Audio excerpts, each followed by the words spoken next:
નમસ્કાર મિત્રો, આપ સૌનું સ્વાગત છે। મિત્રો, જો તમે દર મહિને થોડા પૈસા બચાવવા માંગો છો પરંતુ તમને ખબર નથી કે આ પૈસા ક્યાં રાખવા, તો આજનો વિડીયો તમારા માટે ખૂબ ઉપયોગી છે। આજે આપણે આ વિડીયોમાં વાત કરીશું આરડી એટલે રિક્વાયરિંગ ડિપોઝિટ વિશે। આરડી શું છે, આરડી કેવી રીતે શરૂ કરવી, કેટલા રૂપિયાથી આરડી શરૂ કરી શકાય અને આરડી કરવાના ફાયદા શું છે, આ બધી માહિતી આપણે ખૂબ જ સરળ ભાષામાં સમજીશું। તો ચાલો વિડીયોને શરૂ કરીએ। સરળ ભાષામાં કહીએ તો આરડી એટલે દર મહિને એક નક્કી રકમ બેંકમાં જમા કરવાની બચત યોજના। ધારો કે તમે દર મહિને ₹1000 બચાવવા માંગો છો, તો તમે બેંકમાં ₹1000ની આરડી શરૂ કરી શકો છો। ત્યારબાદ દર મહિને ₹1000 તમારા આરડી ખાતામાં જમા થશે। નક્કી કરેલી મુદત પૂરી થયા પછી તમને તમારી જમા રકમ સાથે લાગુ પડતું વ્યાજ પણ મળે છે। એક સરળ ઉદાહરણ દ્વારા આપણે સમજીએ। ધારો કે તમે દર મહિને ₹1000ની આરડી શરૂ કરી અને તમારી આરડીની મુદત 2 વર્ષ છે, તો 2 વર્ષમાં તમે કુલ ₹24,000 જમા કરશો। આ 24,000 ઉપરાંત તમને બેંકની શરતો પ્રમાણે વ્યાજ પણ મળશે। એટલે મુદત પૂરી થયા પછી તમને તમારી જમા રકમ ઉપર થોડી વધારે રકમ પણ મળી શકે છે। આ એક ઉદાહરણ છે। હવે વાત કરીએ કે આરડી કેવી રીતે શરૂ કરવી। સૌથી પહેલાં તમે જે બેંકમાં આરડી શરૂ કરવા માગો છો ત્યાં આરડીની ઉપલબ્ધ મુદત અને વ્યાજદર તપાસો। ઘણી બેંકોમાં આરડી ઓનલાઈન બેન્કિંગ અથવા મોબાઈલ બેન્કિંગ દ્વારા પણ શરૂ કરી શકાય છે। તમારે નક્કી કરવાનું રહેશે કે દર મહિને કેટલી રકમ જમા કરવી છે અને કેટલા સમય માટે આરડી રાખવી છે। ત્યારબાદ જરૂરી કેવાયસી અને બેંકની પ્રક્રિયા પૂર્ણ કરીને આરડી શરૂ કરી શકાય છે।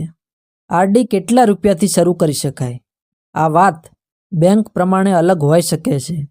ઘણી બેંકોમાં નાની રકમથી પણ આરડી શરૂ કરી શકાય છે। ઉદાહરણ તરીકે કેટલીક જગ્યાએ ₹500 કે ₹1000થી શરૂઆત કરી શકાય છે। પરંતુ આરડી શરૂ કરતાં પહેલાં તમારી બેંકની મિનિમમ ડિપોઝિટ અને ઇન્ટરેસ્ટ રેટ જરૂર તપાસો। હવે વાત કરીએ આરડીના ફાયદાની। પહેલો ફાયદો, દર મહિને બચત કરવાની આદત પડે છે। જો તમને પૈસા બચાવવાની આદત નથી, તો આરડી તમને નિયમિત બચત કરવામાં મદદ કરી શકે છે। બીજો ફાયદો, એક સાથે મોટી રકમની જરૂર નથી। તમારે આખી રકમ એકસાથે જમા કરાવવાની જરૂર નથી। તમે દર મહિને નક્કી રકમ જમા કરો છો। ત્રીજો ફાયદો, વ્યાજ મળે। આરડીની મુદત દરમિયાન બેંકની લાગુ શરતો મુજબ તમારી જમા રકમ ઉપર તમને વ્યાજ મળે છે। ચોથો ફાયદો, લક્ષ્ય માટે બચત કરી શકાય છે। જેમ કે કોઈ વસ્તુ ખરીદવી હોય, શિક્ષણ માટે પૈસા ભેગા કરવા હોય અથવા કોઈ ચોક્કસ સમય પછી જરૂરી થનારી રકમ માટે બચત કરવી હોય। આરડી કરતી વખતે શું ધ્યાન રાખવું?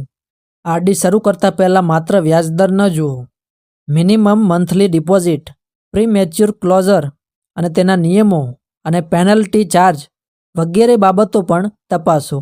કારણ કે જો તમે સમય પહેલાં આરડી બંધ કરો અથવા કોઈ હપ્તો સમયસર ન ભરો, તો બેંકના નિયમો પ્રમાણે કેટલોક ચાર્જ લાગતો હોય છે, એટલે તેને ચકાસો। આરડી અને એસઆઈપીમાં શું તફાવત છે? આ સવાલ ઘણા લોકોને હોય છે। આરડીમાં તમે બેંકમાં દર મહિને નક્કી રકમ જમા કરો છો અને બેંકની લાગુ શરતો મુજબ વ્યાજ મેળવો છો। જ્યારે એસઆઈપી દ્વારા તમે મ્યુચ્યુઅલ ફંડમાં નિયમિત રોકાણ કરો છો, જ્યાં વળતર બજારની કામગીરી ઉપર આધાર રાખતું હોય છે અને જોખમ પણ હોય છે। એટલે આરડી અને એસઆઈપીનો હેતુ અને જોખમ અલગ અલગ છે। તમારે કયું પસંદ કરવું તે તમારી જરૂરિયાત, સમયગાળો અને જોખમ સહન કરવાની ક્ષમતા ઉપર આધાર રાખે છે। તો મિત્રો, સરળ ભાષામાં કહીએ તો આરડી એટલે દર મહિને નક્કી રકમ બેંકમાં જમા કરીને ભવિષ્ય માટે બચત કરવાની રીત। જો તમે દર મહિને થોડી રકમ બચાવવા માંગતા હો અને તમારા માટે નિયમિત બચત મહત્ત્વની હોય, તો આરડી એક વિકલ્પ હોઈ શકે છે। પરંતુ આરડી શરૂ કરતાં પહેલાં તમારી બેંકોનો વર્તમાન વ્યાજદર અને તમામ નિયમો ચોક્કસ તપાસો। જો તમને આ વિડીયો ઉપયોગી લાગ્યો હોય તો લાઈક કરો, તમારા મિત્રો સાથે શેર કરો અને આવી જ સરળ માહિતી માટે અમારી ચેનલને સબસ્ક્રાઇબ કરવાનું ભૂલશો નહીં. મળીએ એક નવા વિડીયોમાં.